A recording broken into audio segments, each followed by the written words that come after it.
Hello, hello les amis de la chaîne Animanimus Tarot, bienvenue aujourd'hui pour regarder quelles sont les énergies sentimentales, relationnelles, amoureuses qui vous accompagneront pendant le mois de décembre 2023. Alors bien sûr, ce sont des énergies qui peuvent parler à certains d'entre vous dès à présent et parler à d'autres un peu plus tard. Au mois de décembre, voire au début du mois de janvier. N'hésitez pas à revenir sur ce tirage si toutefois il ne vous parle pas dès à présent.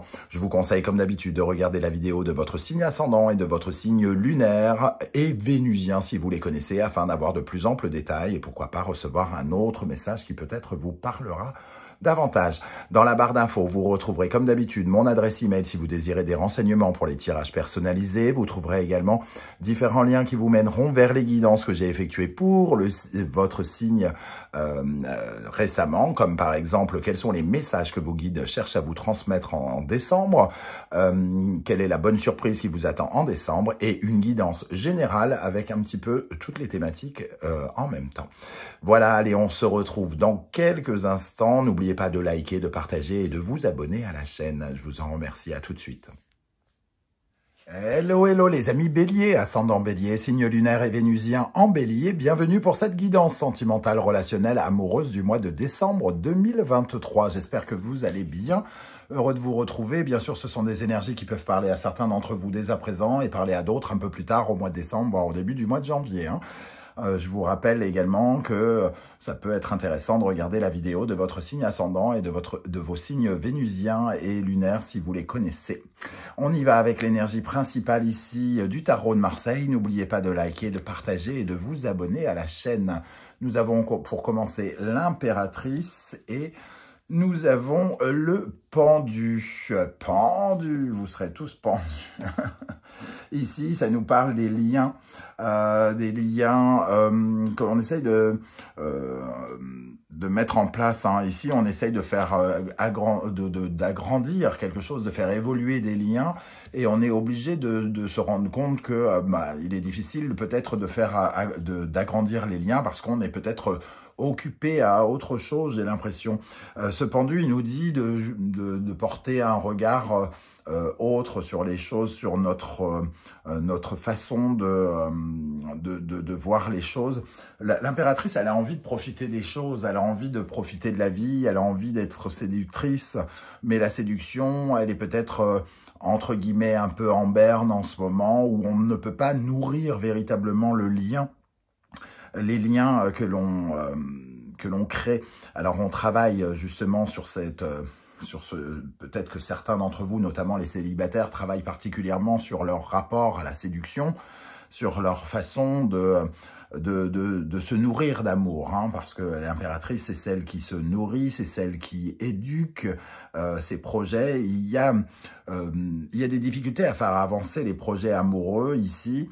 Les démarches que l'on fait ne font pas véritablement avancer les choses. Alors, soit parce que dans le couple, par exemple, on est occupé à autre chose et on a peut-être d'autres attentions, on est peut-être intéressé par sa vie professionnelle et donc on ne peut pas véritablement faire avancer le lien. Et pour d'autres, il peut y avoir une certaine forme de blocage par rapport au fait de vouloir peut-être justement créer du lien, mais d'être un peu entre deux eaux, entre le lien sincère que l'on peut créer et le lien d'attirance physique. C'est un mélange des deux. L'impératrice, on va dire qu'elle est plutôt dans le jeu de la séduction que dans la sincérité. Et peut-être ici, on en a marre d'être dans la séduction, on en a marre d'être séduit, uniquement séduit, et on voudrait justement créer davantage de liens. Mais le pendu nous dit, bon, les choses sont ainsi, il faut les accepter telles qu'elles sont ou porter un autre regard. C'est-à-dire que si pour l'instant ce ne sont que des jeux de séduction, peut-être que soit il faut s'en contenter, ou soit essayer de travailler autrement ces énergies pour s'en défaire et profiter de la vie du mieux que l'on peut pour l'instant. C'est un peu comme si voilà, les choses n'évoluent pas véritablement sur le mois de décembre ici, parce que il y a un sentiment peut-être de blocage dans un sens ou dans un autre en fonction de ce que vous vivez. On a le 3 plus le 12, donc on a l'énergie du diable, 15. L'énergie du diable, c'est justement peut-être que ça nous parle de dépendance, une dépendance sur le fait de vouloir jouir de la vie. Donc peut-être que certains célibataires, par exemple, se rendent compte que ils n'ont pas forcément envie de construire quelque chose actuellement, ou qu'ils n'en sont pas capables, ou qu'ils sont bloqués sur le fait de pouvoir construire quelque chose, un lien beaucoup plus fort.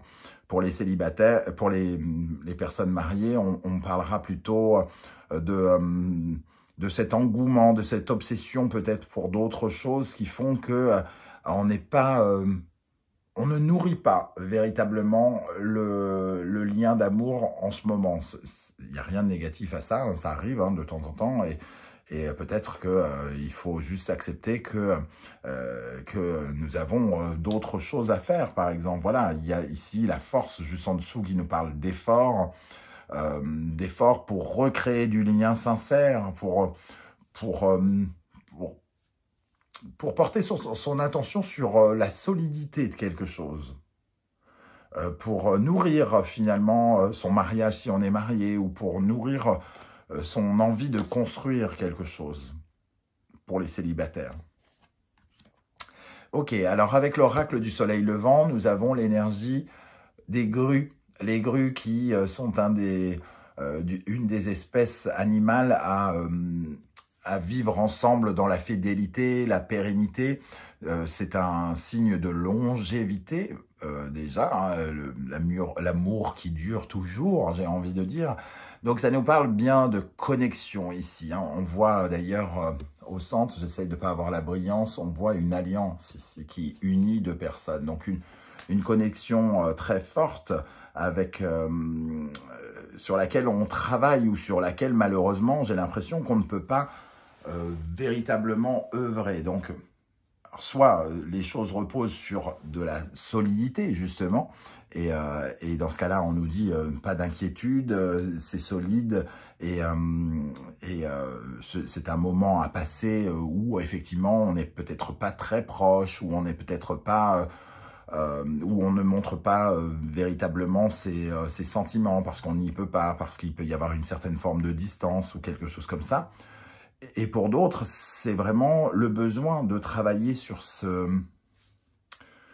l'envie, le besoin d'être connecté à quelqu'un de façon extrêmement sincère, et peut-être moins sur l'aspect séduction, sensuelle, sexuelle, que l'on peut retrouver d'ailleurs avec le diable ici. On est peut-être un peu pris au piège par sa séduction, pris au piège par les énergies sexuelles, et ici... on nous invite à renforcer au mieux le lien pour justement essayer de construire quelque chose, en tout cas pour les célibataires. Et sinon, pour les couples, c'est vraiment de sentir la stabilité, la force de leur amour pour traverser une étape où on se sent un peu en stagnation. Avec ça, nous avons le chiffre 4. Le chiffre 4 qui, au Japon, porte malheur. Et on voit ici une énergie un peu de tristesse, hein, un sentiment de solitude aussi. J'ai l'impression que cette stagnation, entre guillemets, le fait de ne pas pouvoir se nourrir mutuellement, de ne pas pouvoir s'offrir des moments sensuels, des câlins, ce genre de choses peut attrister une partie ou l'autre. Avec ce chiffre 4, tout est basé sur la solidité, la connexion, le besoin d'amour, ce qu'on a vraiment besoin de consolider, et on peut être un peu, se sentir un peu seul. Certains couples se sentent seuls au sein du couple, et d'autres se sentent un peu tristes de ne pas trouver une connexion qui dure.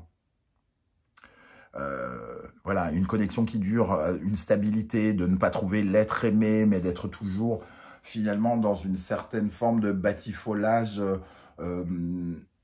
non consenti quelque part. Et ici, le pendu nous invite à consentir justement à cette période peut-être de séduction, ou cette période où il n'y a pas de séduction, justement.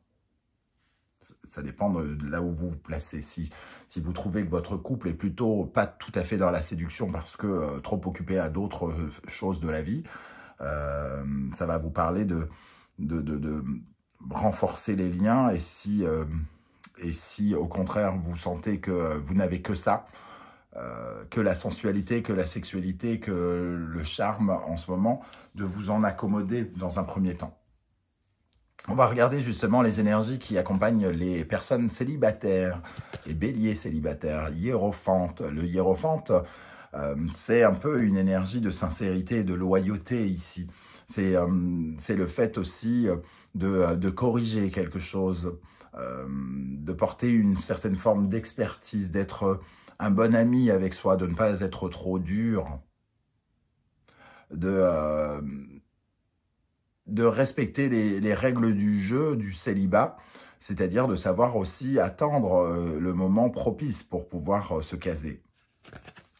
Avec le hiérophante et le soleil, on voit qu'en tout cas, les célibataires pourraient trouver du réconfort, une certaine forme de réconfort avec un ami ou suivre les conseils de quelqu'un qui pourrait justement les éclairer, leur apporter leur lumière. Le hiérophante, c'est le conseiller, c'est le soutien, l'aide, hein, et le soleil ici, il apporte de la joie, il apporte des éclairages nouveaux, du discernement. Certains d'entre vous sont en train de comprendre la richesse du lien sacré, entre guillemets. Parce que peut-être à force d'accumuler des histoires sans lendemain ou qui n'ont pas de construction dans le temps, vous vous posez des questions et peut-être que vous êtes en train d'essayer de guérir votre connexion avec l'amour, le vrai, celui qui peut durer. On sent en tout cas qu'il y a une certaine forme de tristesse hein, pour certains dans leur connexion et on a du mal à avancer ici. On se sent un peu pris au piège, prisonnier des circonstances.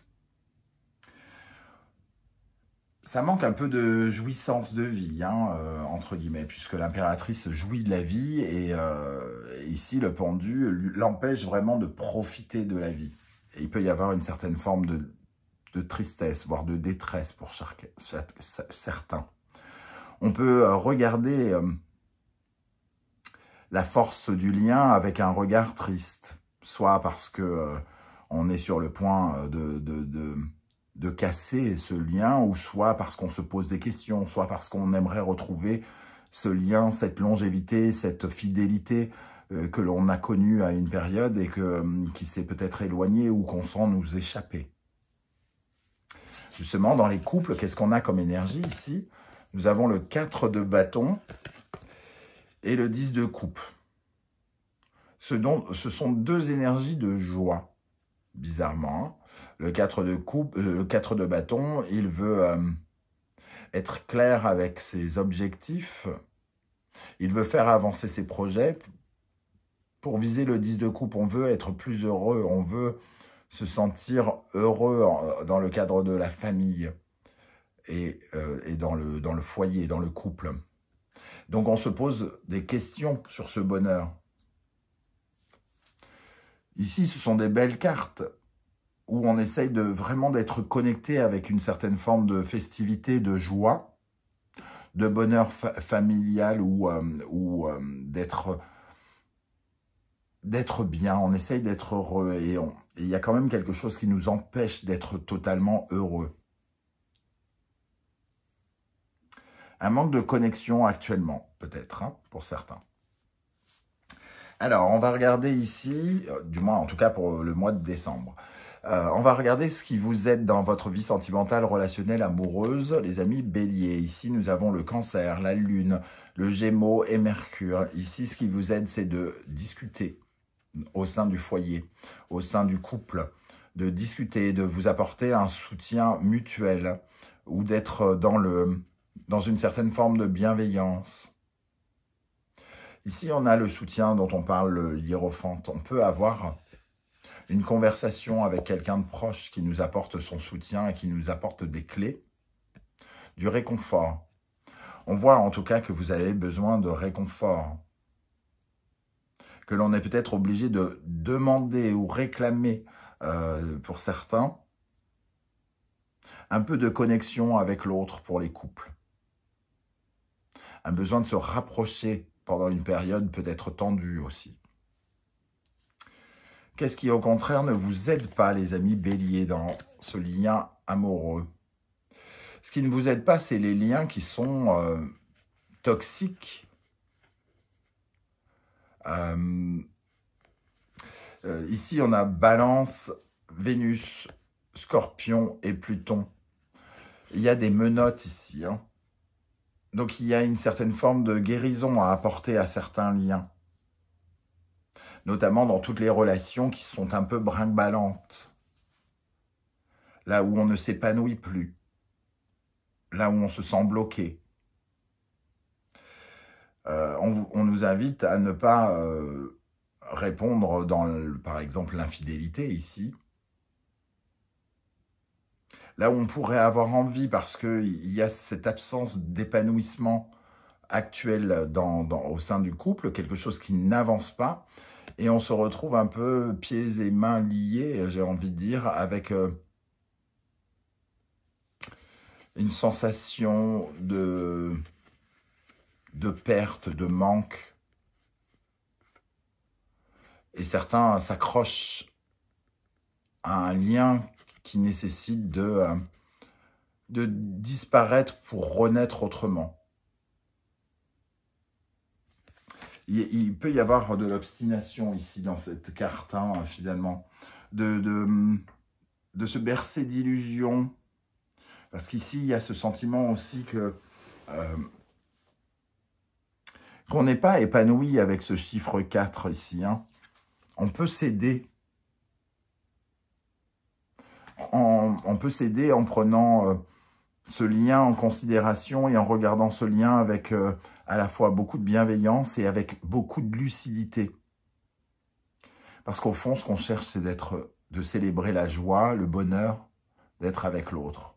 Donc si on ne ressent pas ce bonheur, on peut être amené à remettre en question ce lien. Si au contraire, on sent que ce bonheur est extrêmement ancré, on nous dit « porte un autre regard sur ce moment où tu ne t'épanouis pas ». Ce moment reviendra. Ok, on va regarder avec les runes quelle est l'énergie qui vous accompagnera, les amis. Bélier, ascendant Bélier, signe lunaire et vénusien en Bélier. Celle-ci est tombée. Nous avons le jardinage. Gera. Avec cette énergie Gera, on voit cette femme en train de jardiner. Je vais vous la montrer d'un peu plus près. Ça représente un peu la graine, hein, la graine, la récolte. C'est le moment de récolter ce que l'on a semé. Pour certains, c'est le moment de récolter, d'arriver à la récompense que l'on mérite. Et quand je dis la récompense, c'est-à-dire que avec ces deux cartes-là, j'ai le sentiment que si on a semé des graines pourries, la récolte est maigre. Et qu'il faut constater que les graines n'ont rien apporté. Si au contraire, on traverse une sorte de crise où on ne s'épanouit pas parce que la connexion est peut-être un peu fragilisée par des événements, on sait les graines que l'on a fait pousser. Et on a conscience de ce que l'on récolte aussi. Alors, on le récolte peut-être pas en ce moment, mais on sait qu'on récolte parce qu'on sait qu'on a tout basé sur quelque chose de fort, de fidèle, de loyal. Voilà comment je ressens cette carte, hein, qui nous invite à rechercher une certaine forme de paix et qui nous permet à récompenser nos efforts si des efforts ont été faits, et au contraire à prendre conscience de la récolte maigre si elle a été maigre. Donc il y a quand même une quête, une recherche d'épanouissement qui ressort ici, qui ressort par le biais aussi de conseils que l'on peut avoir. et qui ressort par cette quête de vouloir être plus heureux pour d'autres. Voilà les amis, Bélier, comment ça me parle? Je ne sais pas du tout comment ça va vous parler. Il y a plusieurs pistes, hein, évidemment. Vous ne prenez pas tous les messages, vous prenez ceux qui vous intéressent et qui vous parlent. N'hésitez pas, en tout cas. J'espère que vous serez nombreux à commenter juste en dessous pour me dire comment vous avez ressenti ces énergies, comment vous a parlé ce chiffre 4. Dans les couples, comment vous parle cette envie de bonheur ici, malgré le fait qu'on ressente des énergies un peu de contact qui ne sont pour l'instant pas enrichissants pour certains, ou qui ne le sont pas assez en tout cas. Voilà, si vous ne voulez pas étaler votre vie sur YouTube, vous le savez, vous laissez juste un petit émoticône ou un petit coucou, un salut ou je ne sais quoi pour me dire que vous existez et qu'on peut partager ensemble, qu'on peut échanger malgré le fait de la confidentialité, on peut s'échanger un salut, merci ou quelque chose comme ça, c'est toujours très valorisant pour moi aussi. On se retrouve très bientôt pour une guidance 100% professionnelle. En attendant, prenez bien soin de vous les amis Bélier. Merci d'être là et n'oubliez pas de liker, de partager, de vous abonner à la chaîne et de commenter. C'est très important pour moi pour faire grandir cette chaîne. Je vous en remercie. À très bientôt. Ciao, ciao.